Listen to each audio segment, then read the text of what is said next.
1996 সালে ছাত্রদলের প্রেসিডেন্ট ছিলাম।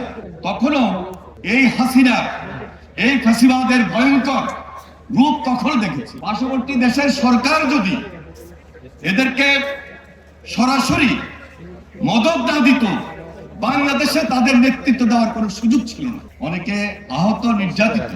তবে এই প্রজন্মকে আমি একটু স্মরণ করে দিতে চাই, বিশেষ করে ছাত্র গণ আন্দোলনে বিগত বছরগুলোতে যারা নেতৃত্ব দিয়েছেন। ইডেন বে কক্সবাজার সমুদ্র সৈকতের উপর নিজেদের একটি ঠিকানা। মাত্র 5 লাখ টাকায় আপনিও হয়ে যেতে পারেন এই হোটেলের মালিক। ইডেন বে, আ কনসার্ন অফ ভাইয়া হোটেলস। এই 15-16 বছরই কিন্তু আওয়ামী লীগের ভয়ঙ্কর রাজনীতি শুধু ছিল না। স্বাধীনতার পরে 72-75 এই যে ধারাবাহিক দিনগুলো ছিল, তখনও তারা ফ্যাসিবাদী শাসক ছিল। আমি ব্যক্তিগতভাবে বলতে পারি যে আমি যেহেতু ছাত্রদের সঙ্গে সরাসরি জড়িত ছিলাম, 1996 সালে ছাত্রদলের প্রেসিডেন্ট ছিলাম। তখনও এই হাসিনা, এই ফ্যাসিবাদের ভয়ঙ্কর রূপ তখন দেখেছি। এদের কিন্তু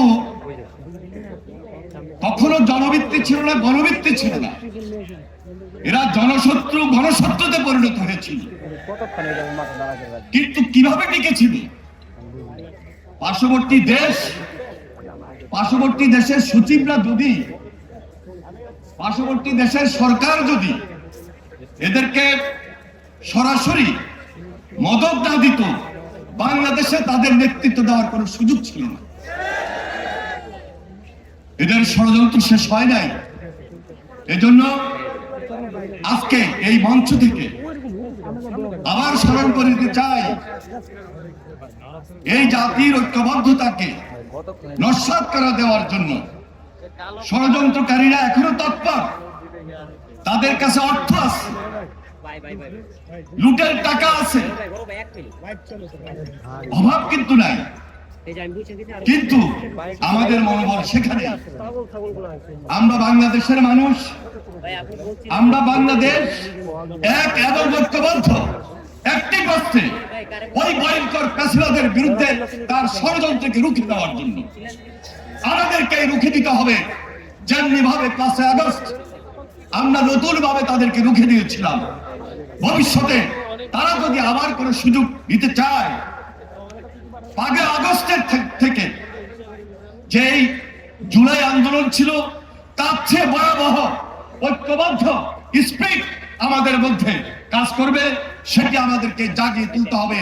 আমাদের আন্দোলন সংগ্রামের ফসল হিসেবে ঐক্যবদ্ধ এই মঞ্চের মাধ্যমে, ঐক্যবদ্ধ বাংলাদেশের মধ্য দিয়ে আমার দৃঢ় বিশ্বাস, আজকে এই জাতি এই ফ্যাসিবাদের বিরুদ্ধে, এই কর্তৃত্ববাদী শাসকদের বিরুদ্ধে, এই ষড়যন্ত্রের বিরুদ্ধে যেভাবে ঐক্যবদ্ধ ছিল বিগত আন্দোলন সংগ্রামগুলোতে, ইনশাআল্লাহ ভবিষ্যতে আমরাও সেই ঐক্যবদ্ধতাকে ধরে রাখবো।